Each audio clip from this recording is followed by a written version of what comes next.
Hi, my name is Matthew Bellisario. Welcome to another edition of the Bellisario Sonic YouTube channel. Today, the greatest rock guitar players of all time. Now, a lot of people put together these lists based on, who's considered to be the technically the best guitar players, or those that had the best bands, or those that were able to write the best songs. Well, my list is going to be a little bit different. And although some of the more well-known guitar players that people consider to be the best rock guitar players are going to be on my list, there's going to be some other ones that aren't on the list. The Rolling Stone list, for example, of the greatest rock guitar players of all time. Today, I'm going to do 20 of them. I'm going to go through them pretty quick and show you my favorite album, or one of my favorite albums of these particular guitar players, and explain to you why they're my favorite. So I consider them to be the greatest, in my opinion, but also the ones that I find the most unique and listenable. In other words, I can repeatedly listen to them without getting tired of it. In other words, they have enough of a vocabulary on the instrument that keeps them interesting, whether it was for a fairly short time or for a very long career. They're both going to be included here. And then I'm going to give a couple of honorable mentions, and then I'm going to give 5 of the most overrated guitar players, in my opinion, and that's going to be at the end. So let me get started and start heading down the line. It was hard for me to choose who to pick for number 1, and so it was kind of a tie for me. But Jeff Beck is going to be my first selection. There is nobody, in my opinion, that was better than Jeff Beck as a rock guitar player, as far as his unique vocabulary, the way he played the guitar, his use of the tremolo, the way that he composed songs of his own, and the way that he redid other people's songs is second to none. The guy was absolutely phenomenal. I was so fortunate to be able to see him play right before COVID hit, and one of the best concerts I've ever been to, and absolutely phenomenal. This right here is probably one of my favorite records.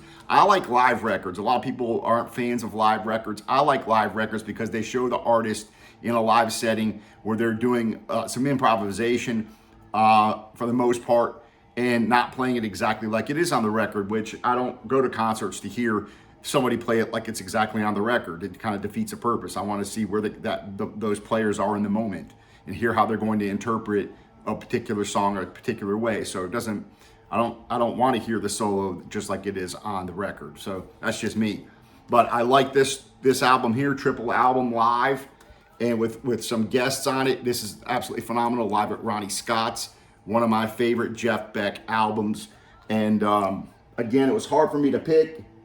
And the next, who I consider to be a tie, Rory Gallagher. Absolutely, really just, I play guitar, and he's probably the biggest influence on my guitar playing. His unique phrasing, his ability to write his own songs, which he did a few covers of some classic blues tunes, but for the most part, he wrote his own music the way he wanted to do it. He did not give in to the corporate interest, did not do what the record companies wanted them to do. Unfortunately, or you could say fortunately for us, we've got Rory's what he wanted to put on record for the most part. And this is one of my favorites, this live album again, 1974 Irish Tour. Absolutely a phenomenal record. And if you like blues-infused rock and roll, this is it. Again, him and Jeff Beck are my 2 favorites. I could listen to them all day long. And they both have a large enough catalog to keep you interested. The next guitar player that I can still listen to over and over are all the Led Zeppelin albums. I mean, who could release a catalog 3, 4, 5 times now over again?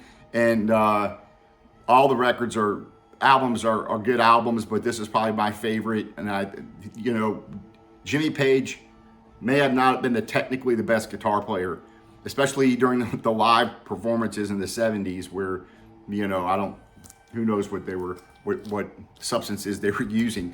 But when it came to writing music and coming to be original sound on guitar, and if you go to hear a lot of rock cover bands, what don't you hear a lot of? It's Zeppelin, because it's hard to do a lot of Zeppelin tunes because of the stops and the rhythm changes and the way Page wrote out his songs. And so Jimmy Page, number 3 on my list. Number 4, everybody's going to know who that's going to be, Jimi Hendrix. This is the best album, in my opinion, that he's ever done. Live at the Fillmore East. Of course, this is a reissue. 3-record set, though, and you've got this is Hendrix at his best, and he is on fire on this. Stone Free, Hear My Train A-Comin', the best version of Hear My Train A-Comin' ever done. Isabella, Voodoo Child, Who Knows. This is absolutely phenomenal. So if there's one Hendrix record I would take on a desert island, this would be that record. Now, the next one's probably gonna be kind of surprising to some people because this dude is not that well known, but in my opinion, I could listen to him all day long. That is Guthrie Govan. One of his bands that he plays in is the Aristocrats. And this is a really good CD set with a live DVD. Of course, Govan has played with a lot of other people as a studio musician, like Steven Wilson. But this guy can play anything. I mean, he can play, country twang. He can play jazzy sound. He can play rock, almost a metal. I mean, this guy is absolutely phenomenal. His vocabulary is absolutely astounding. The dude is just a fantastic guitar player. So he gets the number 5 spot. And a lot of people will be surprised by that, but I think it's well deserved. We tend to put all of these legacy guys in there, the guys that have been around forever. But he's been around for quite a while. But again, he's a lot of fun to listen to. So if you go pick up a Steven Wilson record on some of those, he's the guitar player on it, or guest guitar player playing some of the solos. But the Aristocrats, these guys jam, and it's absolutely phenomenal. So number 5 goes to Guthrie Govan, greatest guitar player of all time. All right, number 6, Stevie Ray Vaughan. So I love this box set here that's got a lot of live material on it, as well as a DVD. But I don't have to say too much about Stevie Ray Vaughan. The dude could just play. Granted, it's a little bit more blues slanted, but I have to include him in there, and I think he deserves a number 6 spot. Number 7, Steve Vai. This is my favorite album by Steve Vai, and it's called The Story of Light. What I like about Steve Vai is not only a fantastic guitar player, but he writes a lot of cool stuff.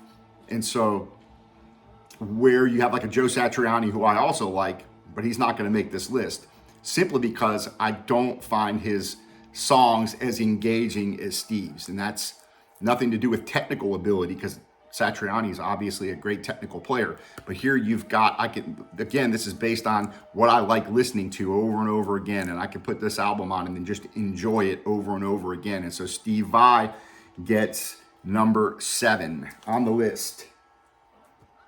Number 8 on the list. A lot of people probably will be surprised by this one. Steve Hackett, known best probably for playing as a guitar player for Genesis, but his solo career has been much more fruitful than the few albums he played on with Genesis. And this is absolutely phenomenal live record. It's Genesis Revisited, but he not only plays some of the Genesis classics, but he plays some of his own songs on it as well. And so this is a fantastic sounding record. Steve Hackett, I've got just tons of all his stuff. And if you go through his catalog, it is substantial and writes a lot of good material, mostly instrumental music, but it is absolutely fantastic. And I could listen to him all day long. He gets the number 8 spot on the list, Steve Hackett. Next on my list, a guy that I don't think gets enough credit. I usually see him in maybe he might make the top 100. Alex Lifeson, a fantastic guitar player, and very unique phrasing. And to look how he plays things live is also phenomenal. So he not only has the technical ability, but the songwriting that these guys did, and their performances live. And it was hard to pick my favorite album, Moving Pictures, of course, but I really like this box set here of Permanent Waves, and it has also a live album that goes along with it. And so I really like this package here. So I would recommend this if you're into Rush and you don't have this. I really enjoy that. So Alex Lifeson gets number 9 on the list. Here's number 10. Eric Clapton, my favorite record that he's ever done is this From the Cradle. Love it. Every single song on here. This is just an absolutely phenomenal album. This is definitely a desert island record for me. And of course, he's got a great catalog. I really like the last thing he did too, the Lady in the Balcony, that concert video that he did during lockdown. I like that a lot as well. So again, a good songwriter, but also a great guy that can take these old blues tunes and make them his own. I wouldn't say he's technically the greatest guitar player ever either. I think sometimes people try to emphasize like the speed or you know, but I think the phrasing and the way that he's able to make those songs his own and can play the blues, play rock music, and you always know that it's him. He's got his own voice, and so he makes the top 10 in my list. That's Eric Clapton. All right, number 11. Bad boy here, Gary Moore. Also known for his later work being more blues oriented, but before that, when he played with Thin Lizzy, excellent couple records he played on there, or at least one record. Fantastic player. This right here is more of almost a metal album, more towards that heavy guitar playing, very melodic. This guy can play with the best of them, can shred with the best of them, and then can go into that whole blues side of things. But this is probably one of my favorite things to listen to by him. This is a live record, live in Japan, rocking every night. It's a Japanese press. I love this record, and he shreds on this, and it's just a lot of fun to hear Gary play. And another thing that I really like is the Steve Lyon tribute that they did that you can get on DVD. That's absolutely phenomenal. So that is number 11. Number 12 making the list, who I just did a video on, Frank Moreno. So I'm not going to spend a lot of time on it. You can go back and look at the last video that I did. It's on Frank Moreno. But I love this record. Again, I would get that live DVD Blu-ray set, but this is probably my favorite album to throw on. That's this live one. And again, I like Frank's studio albums, but to me, the live performances are where it really grabs you. Number 13, Steve Rothery. Love him. I can listen to whether it's the Fish Marillion or the Hogarth era with all the great albums. This guy can play. I mean, I love his playing. It's also very melodic. Almost has a David Gilmour kind of style to it, but I find him more engaging than David Gilmour. That's just my personal opinion. And this Marillion album right here is my favorite, probably progressive rock album ever. That's clutching at straws. Absolutely phenomenal. This is the box set. And I just absolutely love this record. I love Steve's playing on it, but anything you get with Marillion, you just get really tasty guitar playing. And again, the songs are really good and they're engaging. They don't get boring. So this right here, Steve Rothery, makes my list high up on the list. Next, Warren Haynes. This is still my favorite record. It's their very first album. And that's Government Mule, self-titled. And this is just a bad album. Warren can play. I love his slide playing. I love his, the songs. The songs are just absolutely phenomenal. And when you go and look at like the first 5 albums, they're all fantastic. Not that the rest of them aren't great, but really this guy is just a lot of fun to listen to, and I just don't get bored with him. So another great guitar player, Warren Haynes. Next on the list is gonna be Steve Lukather at number 15, better known as Toto, better known as their guitar player. But a sideman on so many records, or a studio musician on so many records, not even credited on a lot of them. But this guy can play anything. I mean, he did tons of pop hits. Just an absolutely phenomenal guitar player. and a great collaborative songwriter. And this is my favorite record with him on it, Falling in Between, live Toto. This has got all the great songs on it. The sound quality is great. Lukather's on fire. And I just think he deserves to be, he's up there as one of the greatest guitar players in rock music. Number 15. Next, number 16 would be David Gilmore. And so this is still my favorite album by Pink Floyd, but you know, it's hard to pick. But I really like this edition of this Wish You Were Here box set that has the 5.1 surround sound. And it's just a cool box set. I really enjoy it. But of course, not much you have to say about Gilmore. Again, very really good guitar player, but he has his own unique style.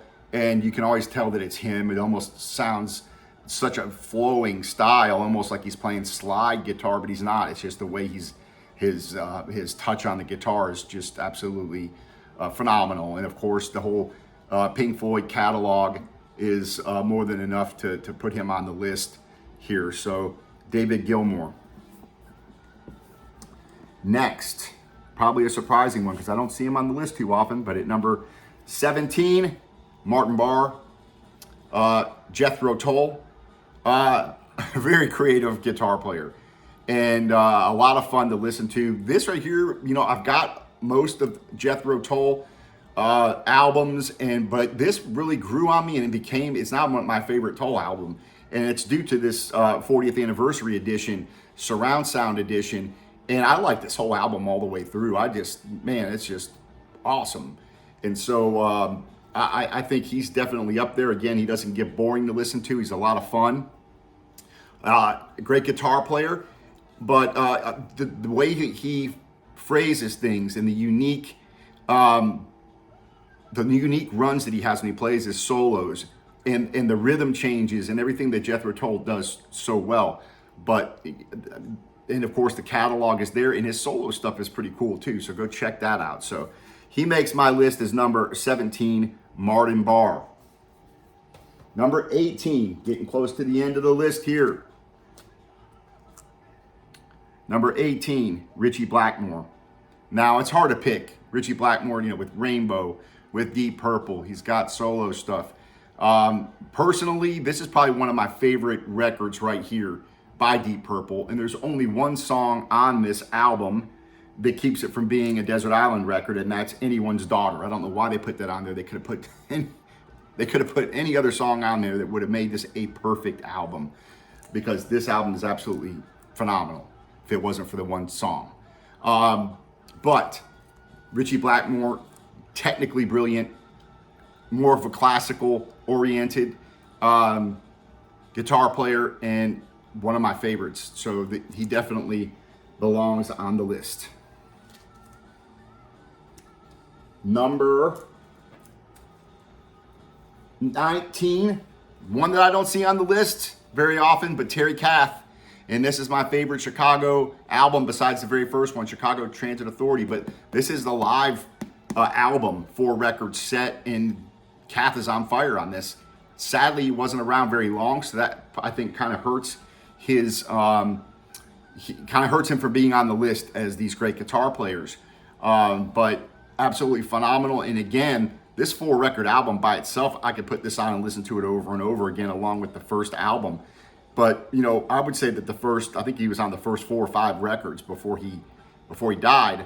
And those 5 records there are enough to put him in an elite class of guitar players, in my opinion. And so I really like this a lot. And so Terry Kath gets number 19. Last but not least, some people are gonna be like, what? I like Jack White. He's got his own sound.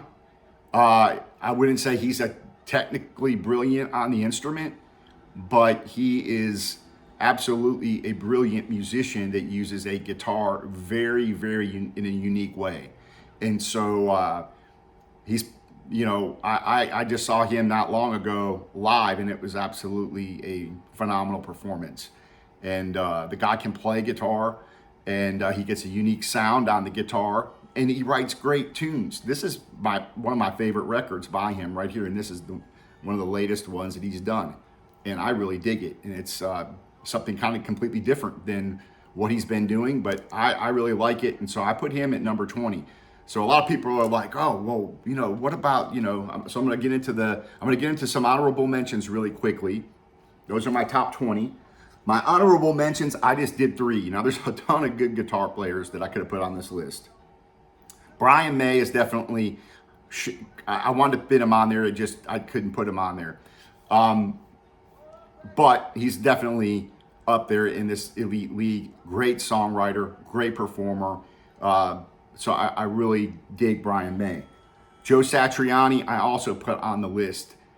I do like him. He's just not, to me, up to par with the composing that Steve Vai is. And last but not least on the honorable mention list would be Eddie Van Halen. I didn't put him on you know, most people put him up there as the greatest guitar player ever, and I don't agree. And to me, I get bored listening to him very quickly. And so he was never one of my favorites. Van Halen was never one of my favorite bands. But those first 2 or 3 records are certainly a lot of cool guitar playing, and he definitely influenced so many people, and he was a technically brilliant guitar player. No doubt about that. So I can't knock the guy as far as his ability to play guitar. It's just, he's not my favorite to listen to. And so that's why he didn't make the top 20 in this case. Now my 5, who I consider to be overrated. So it's probably going to tick a lot of people off, but that's okay. To me, Joe Perry, mediocre guitar player, great songwriter, great tunes. Aerosmith, what can I say? They're great. They write these great rock anthems. As far as a guitar player, you know, the guy changes out a guitar on every single song. Give me a break. You're not that good. Hate to say that. Tony Iommi, overrated. Come on, the power chords, you know, just not my favorite. Just saying. Keith Richards, another way overrated guitar player, playing with the open G, you know, more concerned about looking cool and moving around and having a cigarette hanging out of your mouth than playing guitar. Again, another brilliant songwriter. And that's why the Rolling Stones are the biggest selling rock band of all time, because he can write songs and they can have that, has that swinging rock groove. They got that down. So I'm not gonna knock that. But as far as guitar players go, okay. Next, Derek Trucks. I'm just not feeling it. It's, to me, too much of a Grateful Dead, Duane Allman thing going on, and it just sounds old to me. It's just boring. And it's, again, I'm not going to knock the guy's ability to play guitar. The guy can play guitar. It's just he kind of falls in there with Joe Bonamassa. Again, the songs aren't there. So Derek Trucks, overrated. Joe Bonamassa, overrated. And finally, my last but not least overrated guitar player is The Edge. One trick pony, same, you know.